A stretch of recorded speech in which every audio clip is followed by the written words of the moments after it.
Coisa boa, né? A gente pode dizer que está na bênção, mesmo em meio à turbulência, mesmo em meio ao mar revolto. A gente pode dizer que está na bênção porque a gente tem um Deus, né? A gente tem um Deus que cuida da gente, um Deus que em todo o tempo está ao nosso redor, né?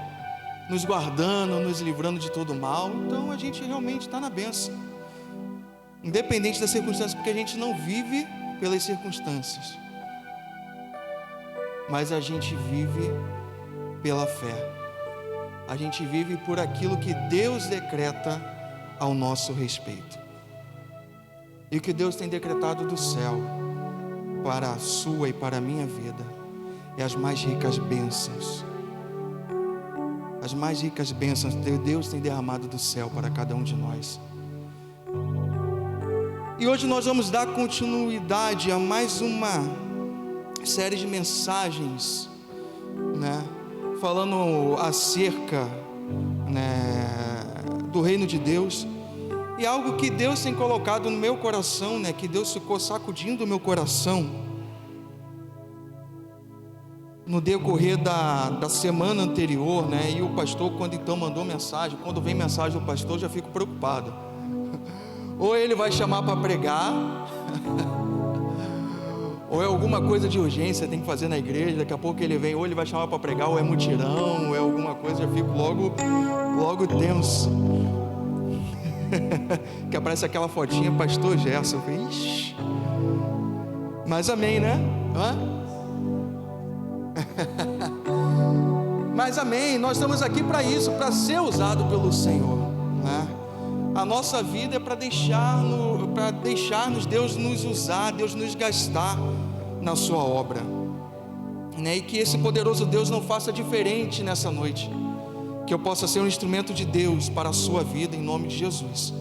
Porque eu não faço nada, mas o Espírito Santo, que tem todo o poder, que está aqui nesse lugar, já está fazendo em favor de cada um nessa noite. Eu tenho certeza que você vai sair com uma porção de Deus muito especial nessa noite. E para tanto, vamos abrir as nossas Bíblias lá em Filipenses, carta do apóstolo Paulo aos Filipenses, capítulo 4. Nós vamos estar lendo do versículo 4, capítulo 4, versículo 4, tá? Capítulo 4, versículo 4, até o versículo 13, do 4 ao 13. Amém ou misericórdia?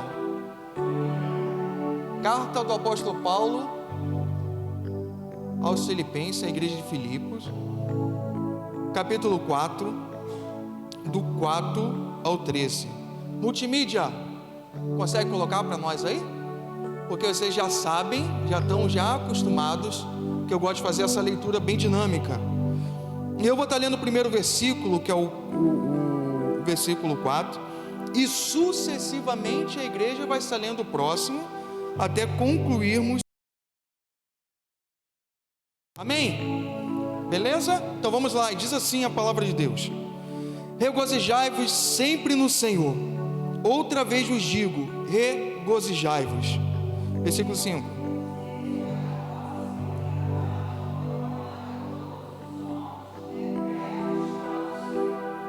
Não estejais inquietos por coisa alguma, antes as vossas petições sejam em tudo conhecidas diante de Deus, pela oração e súplica, com ações de graças.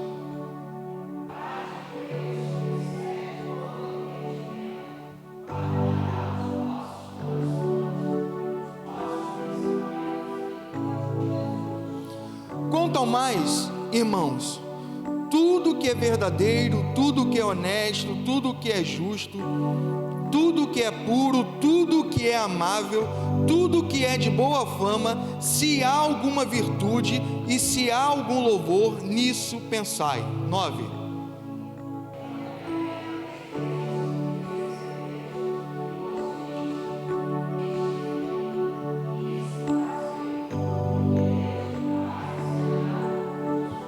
Ora, muito me regozijei no Senhor por finalmente reviver a vossa lembrança de mim, pois vós tinhas lembrado, mas não tinhas tido a oportunidade.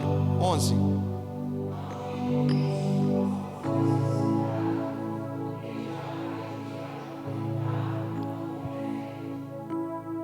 Sei estar abatido e sei também ter abundância.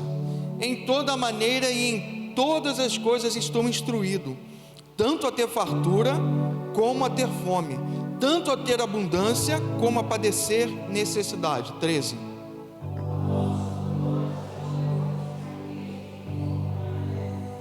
Vamos ler o 13 todos juntos de novo? Posso todas as coisas em Cristo que me fortalece. Amém? Então eu queria trazer para nós aqui, a gente pensar que Paulo está escrevendo essa carta, e essa carta foi endereçada a uma igreja, e essa igreja em que Paulo endereçou essa carta foi a igreja de Filipos. Mas eu quero pensar para nós, porque essa carta que Paulo está escrevendo, ela é tão contextual, que a gente pode transladar ou pensar que Paulo está escrevendo essa carta exatamente para a igreja contextual, ou seja, para a igreja contemporânea, para a igreja de hoje.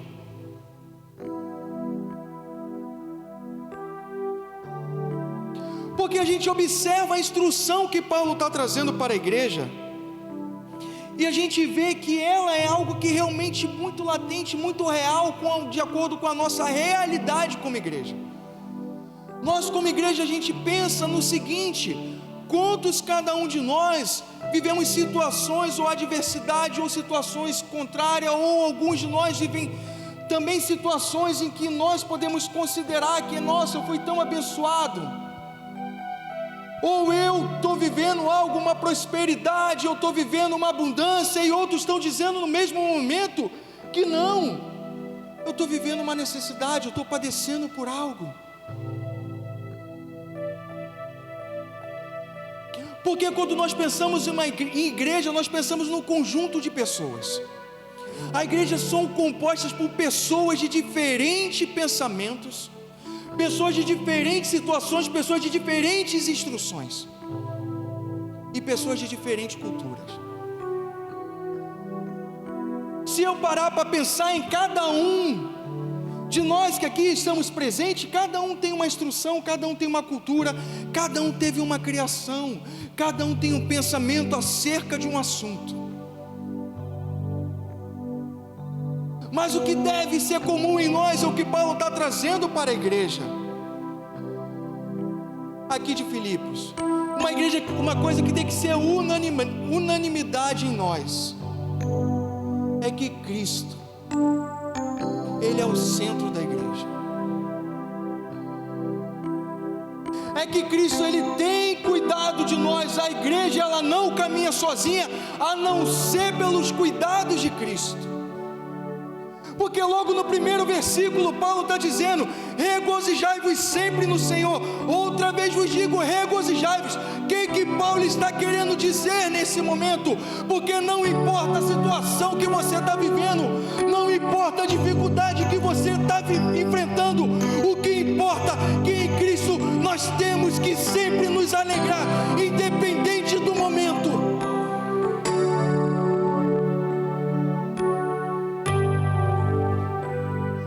A circunstância, ela não fala a nosso respeito.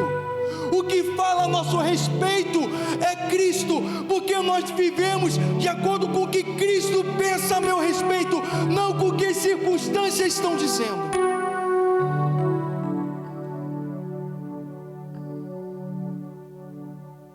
Então não importa o momento. Eu posso estar enfrentando uma luta, eu posso estar no momento de luto, mas em Cristo eu me regozijarei, porque eu sei que Cristo, Ele tem cuidado de todas as coisas, porque quem me consola não são as palavras humanas, porque eu tenho um Deus que olha dos céus a minha situação, e dos céus vem o meu socorro e consolo. Porque essa mesma palavra de Deus vem dizer para nós que o choro, ele pode durar uma noite, mas ao amanhecer a alegria vem. Porque porque nós que estamos em Cristo não temos tempo para o luto.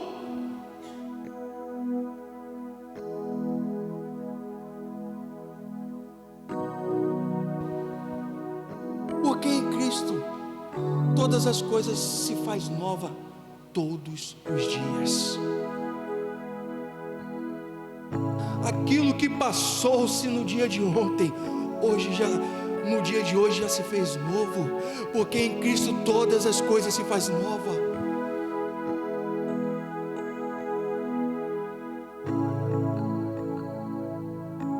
Paulo, ele está trazendo essa instrução para a igreja, e ele está trazendo essa orientação, dizendo: projeto Vida Nova de Jardim América, regozijai-vos sempre no Senhor. Outra vez vos digo, regozijai-vos. Quando ele fala outra vez vos digo, ele está afirmando, ele está dizendo, não só regozijai-vos, mas eu afirmo para vocês, regozijai-vos no Senhor.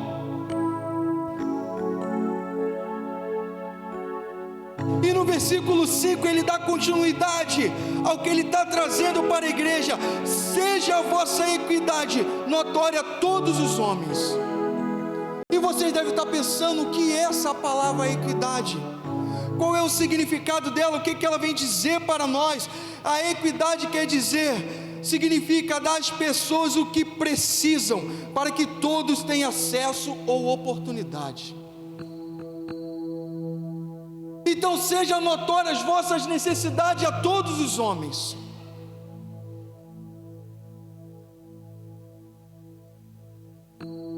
Porque perto está o Senhor. Você passa uma dificuldade? Você está enfrentando luta? Não carregue isso sozinho.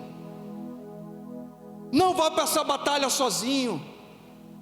Seja notório à igreja, seja notório aos irmãos, seja notório aos santos em Cristo. Porque muitas vezes nós ficamos ali, no nosso momento, às vezes passando as situações, e nós às vezes ficamos ali com a situação de dor, com a situação de luto, sozinho, acanhado, sem procurar alguém, sem forças para caminhar, porque nós às vezes não temos a ousadia de colocar isso diante dos santos em Cristo Jesus. E Paulo está dizendo essa orientação para a igreja: seja notório todas as vossas necessidades diante dos homens.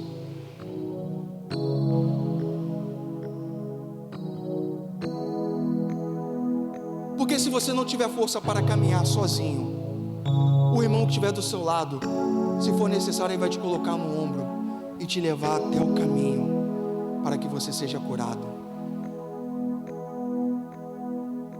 A igreja perdeu esse sentido de caminhar junto, e Paulo está trazendo isso para a igreja de Filipe. O diabo tem usado de uma estratégia muito poderosa, no que eu digo a respeito de separação. E ele percebeu que a igreja dividida, a igreja separada, ela não consegue avançar, porque sozinho nós não temos forças. Porque numa batalha, um soldado sozinho ele não vence uma guerra, mas um pelotão unido, ele é capaz de derrotar um exército poderoso. E assim é a igreja de Cristo, a igreja que vive um propósito, que está unida no mesmo propósito, no mesmo caminho, ela vai subsistir, ela vai avançar, ela vai caminhar, ela vai romper, ela vai ver milagres, ela vai ver Deus agindo, ela vai crescer, ela vai avançar, e o evangelho vai ecoar pelos quatro cantos dessa terra, porque a igreja unida, ela vai romper o sobrenatural.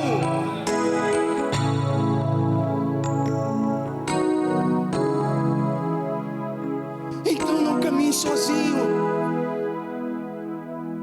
porque não é vergonha você ter necessidade, não é vergonha você estar passando por um momento difícil, pelo contrário, faz parte da caminhada. Todos nós passamos e todos nós vamos passar, e isso só vai acabar no dia em que Cristo vier e arrebatar a sua igreja. Mas enquanto estivermos aqui, a gente vai passar dificuldades, a gente vai ter momento que a gente não vai ter forças, a gente vai ter momento de solidão, a gente vai ter momento que nós vamos chorar, a gente vai ter momento que nós vamos olhar e não vamos encontrar diante dos nossos olhos uma saída. Mas se nós estivermos unidos, se nós estivermos em Cristo, se nós estivermos no mesmo propósito, e um caminhando com o outro, um ajudando o outro, nós venceremos e nós avançaremos em Cristo Jesus. E o diabo tem usado essa estratégia, e Paulo observou isso: o orgulho do homem de achar que é capaz de caminhar sozinho. Isso faz a igreja ficar estática. Isso faz a igreja ficar parada, rodeando no mesmo caminho, sem avançar, e fica dando voltas e voltas e voltas e não avança.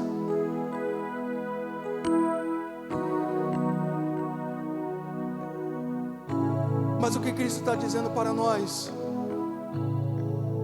Se nós formos juntos, nós vamos muito mais além, e não haverá limite, porque na frente desse grande exército vai o Deus Todo-Poderoso. Vai o Deus Todo-Poderoso. E quando Paulo diz aqui na parte B do versículo 5, perto está o Senhor, sabe o que ele está dizendo com isso? Para muitos pensam que ele está dizendo que Jesus Cristo está voltando. Eu sei que de repente você às vezes leu e você achou, não, Paulo está dizendo que Jesus está às voltas. Perto está o Senhor, Jesus está voltando, porque é isso que a igreja anseia, não é? É isso que a igreja anseia? Você pode dizer, Maranata, hora vem Senhor Jesus? Porque isso deve ser o que almeja o coração de todo cristão: a volta de Cristo. Mas o que Paulo está dizendo nessa parte B não tem a ver com isso. É aí que eu quero trazer para cada um de nós o estalo do negócio, ou a máxima dessa parte. Quando Paulo está dizendo que perto está o Senhor, é que o Senhor está colado, está do lado, Ele não está longe. Seja notória toda a vossa equidade, ou seja, toda a nossa necessidade, perto está o Senhor, ou seja, Deus está vendo todas as coisas. O Deus a quem servimos, Ele não está longe, mas Ele está perto, e Ele está vendo a necessidade de cada um de nós.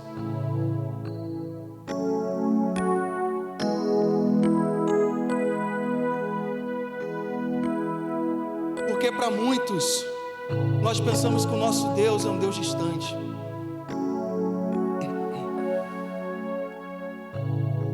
É um Deus que muitas vezes nós achamos que Deus não tem tempo para nós.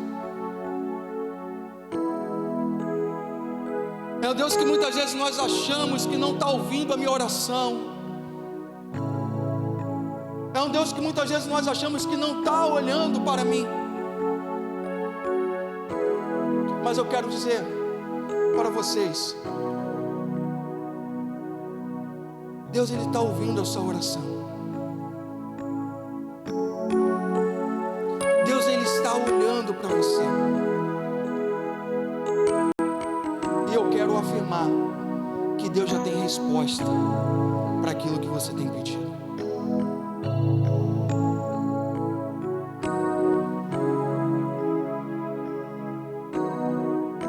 O que nós temos que ser, como bons filhos, é sermos pacientes no Senhor. Que toda prova na nossa vida, ela passa pelo teste do tempo.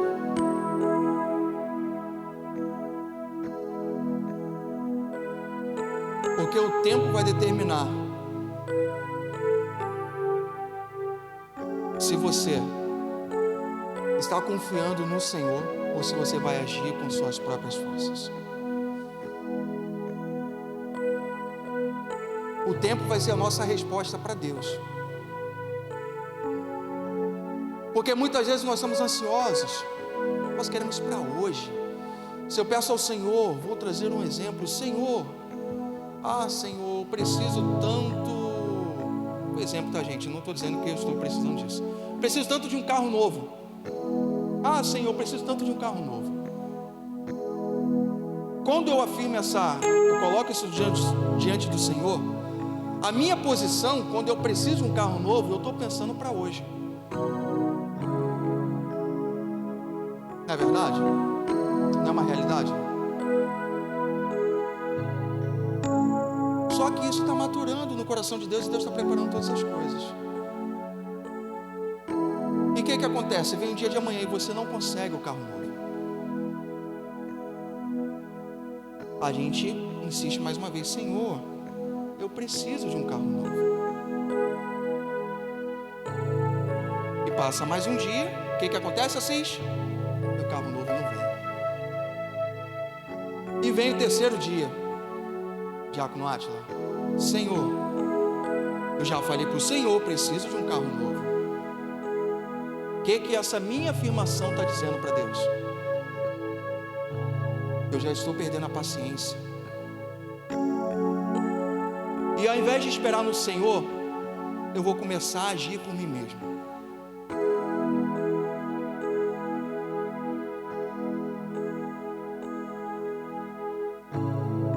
Aí eu começo a rodar, começo a procurar os carros novos, começo a ver onde tem os esquemas, os atalhos, porque nós amamos atalhos, não é verdade?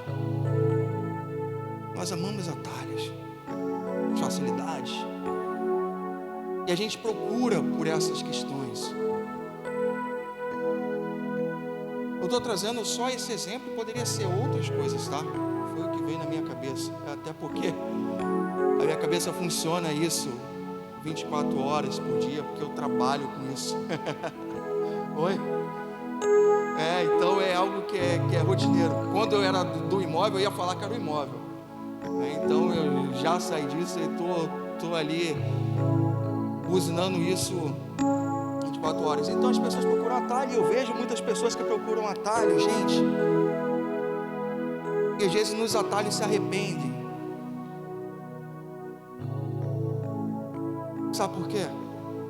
Porque Deus tinha bênção, Deus não tinha maldição para você. E passa pelo teste do tempo. O atalho te leva a você ter dor de cabeça, preocupação, e se estressa. Eu vou abrir um processo, porque eu comprei um carro, esse carro me deu só dor de cabeça, e o pós-venda não me atende. Mas não era isso que Deus queria para você. Agora segura a marimba, assume a responsabilidade. Assis? Escolha nossa. Fala: eu fui burro porque eu não esperei em Deus. Porque de repente Deus queria te dar um 0, mas você não soube esperar. Porque Deus, Ele não dá a bênção pela metade, mas Ele faz por completo.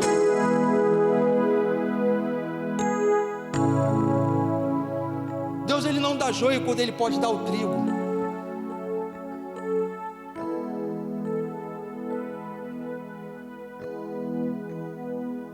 E a gente saber esperar em Deus faz parte do processo. Porque a ansiedade às vezes nos atrapalha, e Paulo está dizendo isso muito claro para a igreja aqui de Filipenses. E no versículo 6, dando continuidade a exatamente isso: não estejais inquietos por coisa alguma, antes as vossas petições sejam em tudo conhecidas diante de Deus, pela oração e súplica, em ações de graças, com o coração grato. Porque se Deus ainda não me respondeu, ainda eu sou grato a Deus. Se a bênção ainda não veio, eu ainda sou grato a Deus, ainda vou festejar e jubilar no Senhor. Porque quando vier, eu sei que vai ser perfeito, porque Jesus é o plano melhor.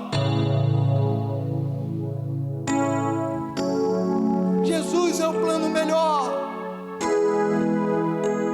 Então não estejais inquietos, meus irmãos, não estejais inquietos, antes descanse no Senhor e saiba que Deus tem cuidado de todas as coisas.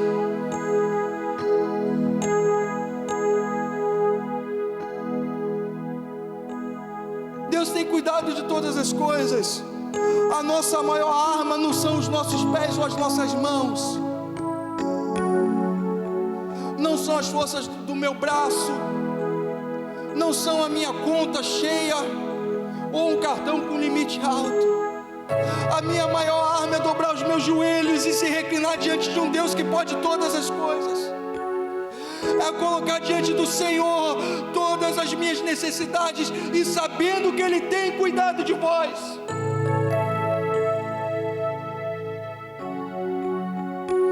E fazendo desse jeito, dando continuidade no versículo 7, ele diz que a paz de Deus, que excede todo entendimento, guardará os vossos corações. Porque ao invés de você ter um coração preocupado, um coração cheio, um coração amargurado pelas circunstâncias da vida, quando nós descansamos em Deus, o nosso coração está em paz.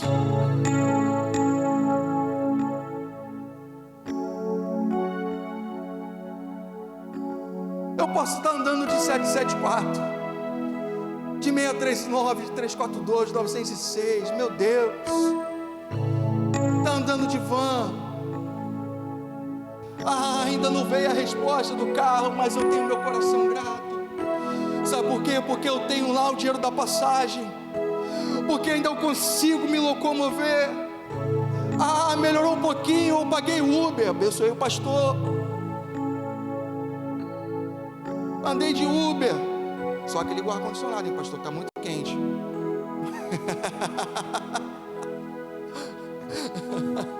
Brincadeira. Andei de Uber, mas eu ainda vou esperar no Senhor. Seja o que for na sua situação, seja o que você está passando, seja a resposta que você está esperando, Deus já tem ela em suas mãos, e no tempo oportuno Ele vai te dar. Ele vai te dar. Não apressa por Deus, porque Deus está fazendo com tanto carinho. Deus está fazendo com tanto carinho, gente, imagina. Agora eu estou pensando aqui, você imagina aquele olheiro quando ele está fazendo o vaso. Ele começa por onde? Por aquela massa sem forma. E conforme ele vai passando as suas mãos, aquela massa sem forma vai sendo, criando o quê? Forma. Ela vai se tornando, ela vai ali se apresentando, mas aquele momento em que está iniciando ainda não é bonito. E assim é a bênção dos céus para nós, porque naquele momento Deus está preparando, porque Ele quer fazer o melhor. Apressar o olheiro é querer receber qualquer coisa. Agora, confiar no trabalho do olheiro é saber que você vai receber o melhor vaso de toda a sua vida.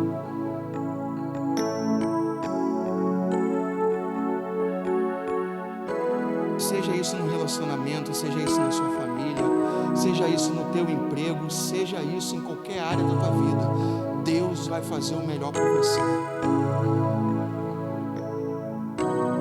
As solteiras e os solteiros de plantão, não apressam o Senhor. Deixa Deus moldar. Deus vai dar um varão, uma varoa de ouro. Deus não vai dar qualquer coisa para os seus filhos. Apressar, você vai ter dor de cabeça, meu querido e minha querida. E o grande problema dos relacionamentos é apressar, principalmente o relacionamento cristão, é apressar no Senhor. Por isso um grande índice de divórcio há de existir, porque as pessoas não estão buscando em Deus um relacionamento que esteja no coração do Pai.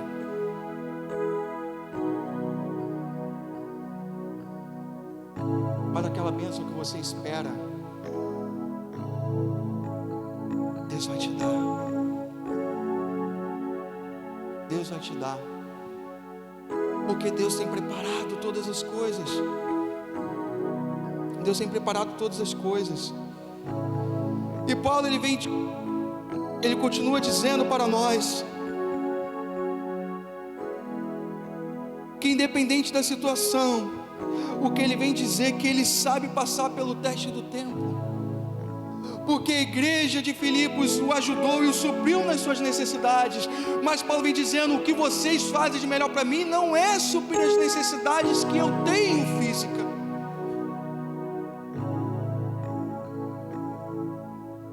Porque no versículo 12 ele vem dizer: porque eu sei estar abatido e sei também ter abundância, e em toda maneira e em todas as coisas eu estou instruído, tanto a ter fartura como a ter fome, tanto a ter abundância como a padecer necessidade. Porque se hoje eu não tenho, eu continuo dando graças a Deus. Se amanhã eu tiver muito, eu continuarei dando graças a Deus. Eu não serei como muitos de vós, que basta apenas Deus abençoar, e na primeira bênção que recebe se afasta de Deus. Tem um coração ingrato e vai viver os deleites desse mundo. Por isso que Jesus falou que às vezes nós não recebemos porque pedimos mal, para gastar nos nossos próprios deleites. Porque muitos de nós querem abundância, mas quer abundância para quê? Eu quero abundância para ter uma casa de praia e ficar lá sentadinho. Aí já não vem para a igreja. Eu quero ter abundância de ter um carrão zero bonitão. Vou pegar e vou fazer as minhas viagens, vou rodar o Brasil. E não recebeis porque pedis mal.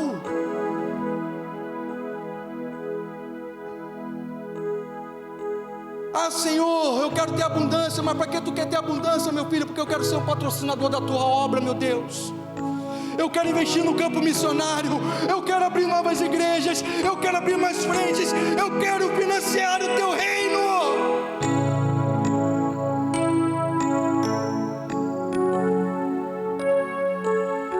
E quanto mais eu tiver, mais eu vou abençoar, Senhor. Porque dessa vida eu não levarei nada. Porque tudo que eu mais preciso, tudo que eu mais tenho, o Senhor já me deu, que foi Jesus. E na vida a gente precisa ter essa consciência como cristão, porque nós estamos mergulhando num mundo de coisas e de situações, e estamos esquecendo num céu que nos levará para a eternidade. Porque nós estamos buscando o tesouro dessa terra, esquecendo o maior tesouro que nós temos, que é o tesouro do céu. Por isso que eu falei: quantos almejam dizer Maranata, ora vem Jesus? Sabe por que eu fiz essa pergunta? Porque tem muitos que se dizem cristãos que têm medo da volta de Cristo. A igreja cristã de hoje pouco clama pela volta de Jesus. Pelo contrário, eu quero ainda desfrutar do que essa terra pode me dar. Tem oração de crente que é isso: Senhor, me permite ainda desfrutar de tudo que eu posso ter nessa terra.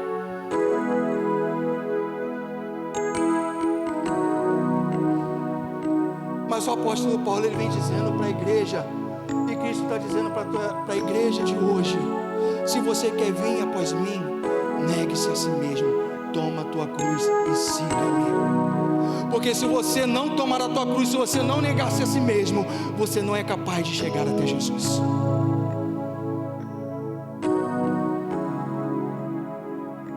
Porque o teu dinheiro, o teu carro, a tua casa, a tua posição não vai te levar para o céu.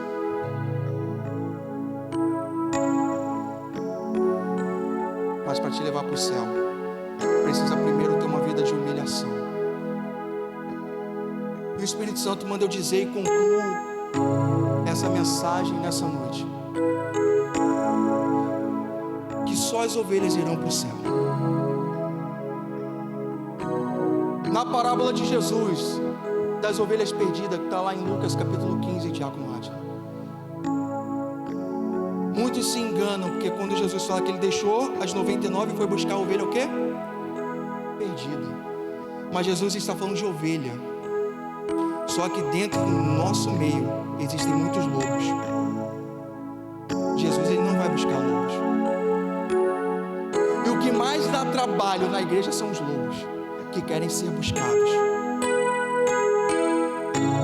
E a estratégia do lobo é tirar o pastor do rebanho, fatigar o pastor, cansar o pastor para deixar as ovelhas soltas. Mas em nome de Jesus, que todo lobo vai cair por terra. Porque no projeto Vida Nova de Jardim América só vai ter ovelha que vai para o céu. E se a ovelha estiver ferida, a ovelha ferida, ela não resiste à palavra do pastor. Ela se permite até levar no colo. Ela permite ser tratada. Já o lobo resmunga. O lobo, quando vai ser tratado, ele reclama, ele morde. Sabia disso? Ele morde, ele questiona, ele reclama. O problema é a igreja, não é ele. Mas vai para outra igreja e leva o problema para outra igreja. Mas o problema é a igreja, e sai e vai pulando de galho em galho. É igual passarinho. Quem tem passarinho? Já tem passarinho, André? Passarinho, quando você vai tratar o passarinho tem um pulheiro, né? Você bota lá para o passarinho ficar pulando de um lado para o outro. Você pega aquele pulheiro, você limpa, aquele pulheiro fica limpinho, né? Só que a partir do momento quando o passarinho pula naquele pulheiro, a primeira coisa que ele faz no pulheiro limpo é dar uma cagadinha no pulheiro. E você limpa, ele vai para o outro pulheiro e faz o quê? Assim são aqueles que ficam indo de pulheiros em pulheiros. Onde ele vai, ele deixa a sua marca. Mas em nome de Jesus, nós vamos deixar a marca de Cristo nesse lugar. E a gente vai caminhar para o céu juntos. A gente vai crescer em Cristo. A gente vai romper o sobrenatural. Essa igreja vai ser reconhecida como uma igreja, um farol em Jardim América do Evangelho de Cristo Jesus, do Evangelho da paz. Vai dissipar todas as trevas. E para isso não precisa de muitas pessoas, só precisa de pessoas que estejam disponíveis para o Senhor.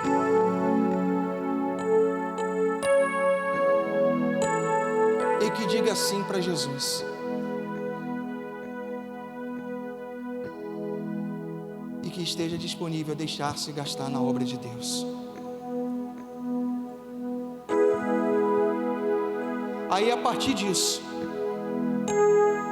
a palavra de Deus vai se cumprir em nós, que é o versículo 13, que eu posso todas as coisas em Cristo que me fortalece. Quando Paulo está dizendo que ele pode todas as coisas, ele não está colocando limite, mas só pode todas as coisas quem estiver em Cristo.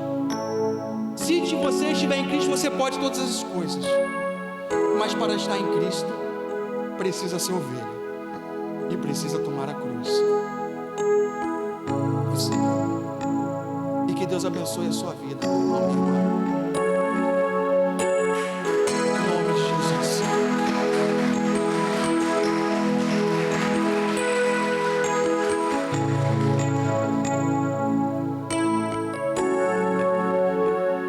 Aleluia. Vamos ficar de pé. Glória a Deus, que essa palavra